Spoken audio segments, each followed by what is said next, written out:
bo ko e wani sungalo sera ube pendo dila ube pen bobo al imusakiyatu ko sungalo la suguri wakati konni wakati de hada maden kanki yere minai kana suguri do ta suguri wakati ani salatu che do ba ke eri kelenye do ba ke 30 minutes do ba o koy ke ka suguri jo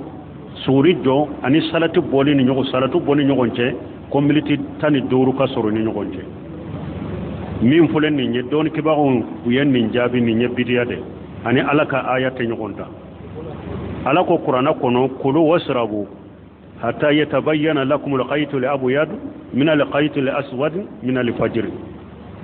alako ayemi aka dumunike fo gari jeman ka bo gari fi manda hatta yatabayyana lakum khaytu al-aswad min al-khaytu al-abyad min al-fajr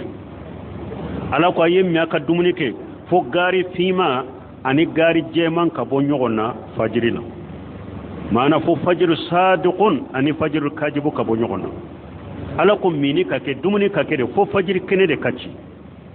ni fajr kene cinyala ma cira wakati mi de alakum mini bila dumuni bila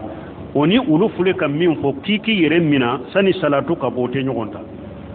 lesritala bidiya do mo kana barake nay ciden fana kode akon ewa ni bilali ye salli wole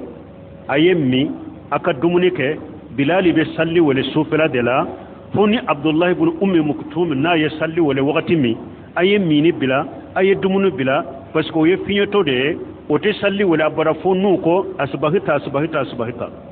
ni ma salli wole dugu jerade ko wakati do de be salli wole ko wala ko no yo salli wole wakati mi aye dumuni bila aka mini bila ciden ka disa min fule ninye ani ulu fule kam min fo kiki yere mina ini salatu che ute nyogonta wala kodo lesiri tala bidia do mo kana barake nay ni yere be fajiri do ni yere ye mi ika dumuni ke foni fajiri kene cira wakati ni ibe mini ne dumuni jo